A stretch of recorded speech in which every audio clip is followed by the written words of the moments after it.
पाकिस्तान से ताल्लुक रखने वाले जज हुमायूं दिलावर को एक जानिब तो लंदन में भी सुकून का सांस और इज्जत नहीं मिल पा रही है, जबकि दूसरी जानिब मशहूर अमरीकी जज फ्रैंक कैप्रियो के रिटायर्ड होने पर अंग्रेजों ने उनको ऐसी इज्जत दी है कि आज उनकी वीडियोस पूरी दुनिया के सोशल मीडिया और इलेक्ट्रॉनिक मीडिया पर गर्दिश कर रही हैं। हर जानिब से उन्हें मोहब्बतें दी जा रही हैं, लोग उनके साथ सेल्फियां ले रहे हैं और बहुत से ऐसे मुजरिम भी उनका माथा चूमते नजर आते हैं कि जिनको उस अमरीकी जज ने एक अच्छी और नई जिंदगी गुजारने का मौका देते हुए रिहा करने के अहकामात जारी किए थे। आखिर ऐसी क्या वजह है कि एक तरफ पाकिस्तान के हाजिर सर्विस जज से न सिर्फ पाकिस्तान में रहने वाले बल्कि ओवरसीज पाकिस्तानी भी नाखुश हैं, इसके खिलाफ जगह जगह मुजाहिरे कर रहे हैं, बल्कि सोशल मीडिया पर पाकिस्तानियों की जानिब से इसे नापसंदीदा करार दिए जाने के कई ट्रेंड्स भी गर्दिश कर रहे हैं। जबकि ठीक उसी वक्त में दूसरी जानिब एक गैर मुस्लिम अमरीकी जज को पूरी दुनिया में इज्जत मिलती नजर आ रही है।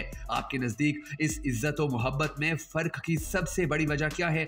कमेंट सेक्शन में हमें जरूर बताइएगा, ताकि सब पाकिस्तानियों समेत पूरी दुनिया को पता चल सके कि इस एक जज ने दुनिया भर में पाकिस्तान का कितना बड़ा तमाशा बना दिया है। नाज़रीन गिरामी, अब हम आपको तोशा खाना केस में चेयरमैन पीटीआई को सजा सुनाने वाले एडिशनल सेशन जज हुमायूं दिलावर की एक साला कारकर्दगी के बारे में बताने जा रहे हैं कि किस तरह इस जज ने एक साल में अपने पॉइंट्स बढ़ाने और तरक्की हासिल करने के लिए कैसे कैसे मतनाज़े फैसले दिए हैं। मगर उससे पहले आपने ये वीडियो शेयर जरूर कर देनी है, ताकि हर पाकिस्तानी तक इस जज की हकीकत पहुंच सके। जज हुमायूं दिलावर नई अदालत में ट्रांसफर से पहले जेंडर बेस्ड वायलेशन कोड के जज तैनात थे। वो 1 अप्रैल 2022 से 13 अप्रैल 2023 तक अदालत बराए सनफी इम्तियाज में तैनात रहे। दस्तावेजात के मुताबिक जज हुमायूं दिलावर ने एक साल में 1322 केसेस की समाअत की। फिर इन्हीं केसेस के हवाले से हुमायूं दिलावर को 1235 पॉइंट्स का हदफ मिला। बारे में जारी होने वाली एक अहम रिपोर्ट की दस्तावेजात में बताया गया है कि जज हुमायूं दिलावर ने केसेस की समाअत और फैसलों से 1200 के बजाय 1717 पॉइंट्स हासिल किए। दस्तावेजात के मुताबिक जज हुमायूं दिलावर ने 114 ट्रायल स्टेज में दाखिल केसेस के फैसले किए और एक साल में 7 मुजरिमान को सजाए मौत सुनाई। एक साल में जेंडर बेस्ड वायलेशन कोर्ट में 11 मुजरिमों को उम्र कैद की सजा सुनाई।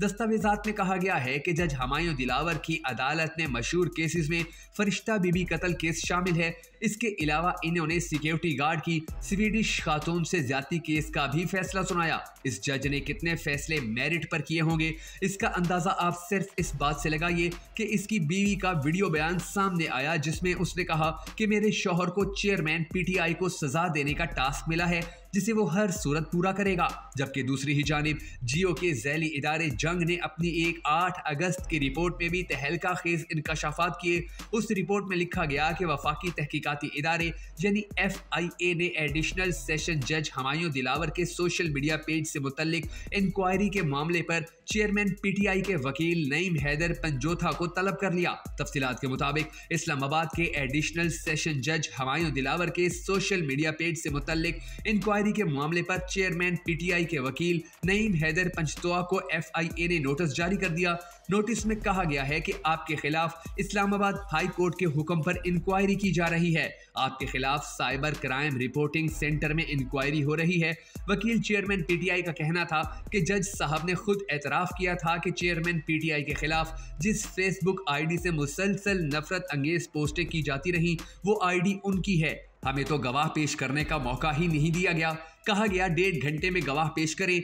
हमने कहा गवाह कराची से आएंगे, जिनके यहाँ पहुंचने में कम से कम 1 दिन का वक्त लगेगा, लेकिन अदालत ने हमारी बात पूरी होने से पहले ही समाअत करके फैसला सुना दिया और हमें अदालत में अपने गवाह पेश नहीं करने दिए गए। आपको ये सुनकर भी हैरत होगी कि एडिशनल सेशंस जज हुमायूं दिलावर की अदालत में साबिक वजीर आजम के खिलाफ तोशा खाना केस की समाअत शुरू होने से पहले ही पुलिस की भारी नफरी जुडिशल कम्प्लेक्स के अतराफ में मौजूद थी। सुबह के वक्त पुलिस की इतनी ज्यादा नफरी पहले कभी भी जुडिशल कम्प्लेक्स के अंदर और बाहर तैनात नहीं की गई थी।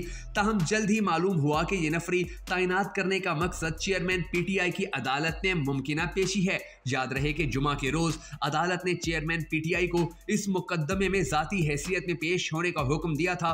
पुलिस की इतनी भारी नफरी की मौजूदगी के बायस जुडिशल कम्प्लेक्स में मौजूद सहाफियों में ये चामगोइयां शुरू हो गईं कि आज शायद कुछ खास होने जा रहा है। ताहम समात शुरू होने से पहले ही साबिक वजीर आजम के वकला टीम में शामिल एक रुकन का कहना था कि चेयरमैन पीटीआई इस वक्त जमान पार्क लाहौर में हैं और वो इस अदालत में पेश नहीं होंगे। सुबह 8:30 बजे समात का जब आगाज हुआ तो अदालती एहलकार ने मामूल के मुताबिक कमरे अदालत के बाहर आकर इलेक्शन कमीशन ऑफ पाकिस्तान बनाम इमरान अहमद खान नियाजी के मुकदमे की आवाज लगाई, लेकिन चेयरमैन पीटीआई की तरफ से कोई पेश न हुआ तो अदालत ने समात में कुछ देर का वक्फा कर दिया। वक्फे के बाद जब समात दोबारा शुरू हुई तो चेयरमैन पीटीआई की वकला टीम में शामिल बैरिस्टर गौहर के जूनियर वकील खालिद यूसुफ मुतल्लिका जज के सामने पेश हुए। उन्होंने अदालत को आगाह किया कि उनकी लीगल टीम के सरबराह ख्वाजा हारिस इस वक्त एहतसाब अदालत में मसरूफ हैं, इसलिए मजीद कुछ वक्त दिया जाए। अदालत ने इस्तफसार किया कि भाई बताओ कब तक आएंगे,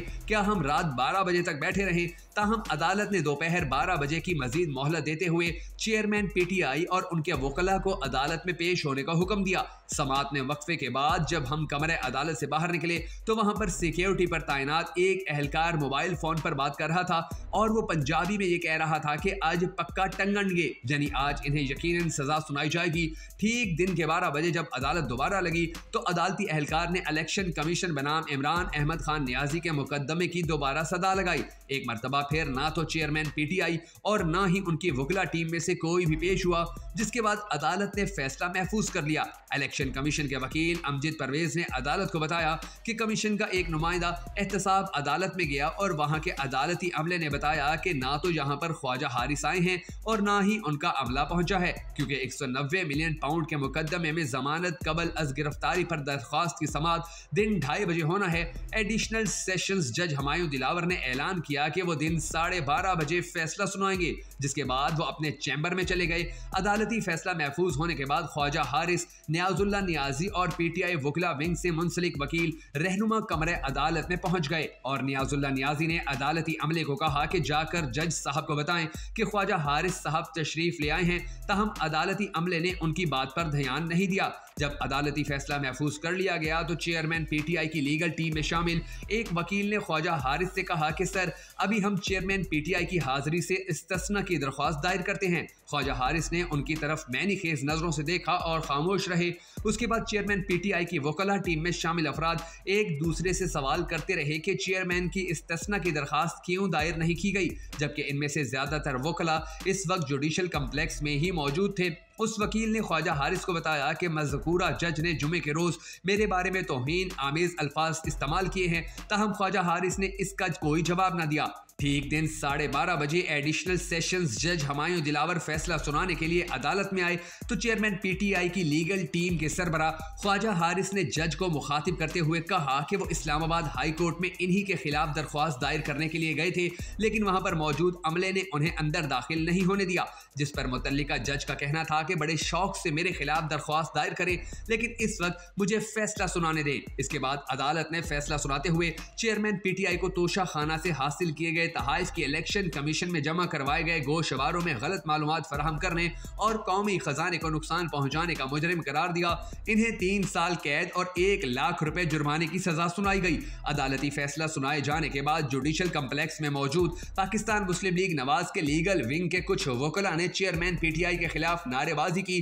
ताहम दिलचस्प अमर यह है कि जब अदालती फैसला सुनाया गया तो वहां पर पाकिस्तान तहरीक इंसाफ के बयानिए के हमायती वकला काबिल जिक्र तादाद में मौजूद थे, लेकिन किसी एक ने भी बाहर आकर एहतजाज नहीं किया और ना ही नारेबाजी की। ताहम चेयरमैन पीटीआई की लीगल टीम में शामिल वकला का कहना था कि वो इस अदालती फैसले को चैलेंज करेंगे। अदालती फैसला सुनाए जाने के बाद कमरे अदालत में ये गुफ्तगू शुरू हो गई कि साबिक वजीर आजम मियां नवाज शरीफ को 6 जुलाई 2018 को जब पानामा केस में इस्लामाबाद की एहतसाब अदालत से सजा सुनाई गई थी तो उस वक्त ख्वाजा हारिस ही नवाज शरीफ के वकील थे, और अब 5 अगस्त 2023 में साबिक वजीर आजम को तोशा खाना के मुकदमे में सजा सुनाई गई तो ख्वाजा हारिस ही उनके वकील हैं।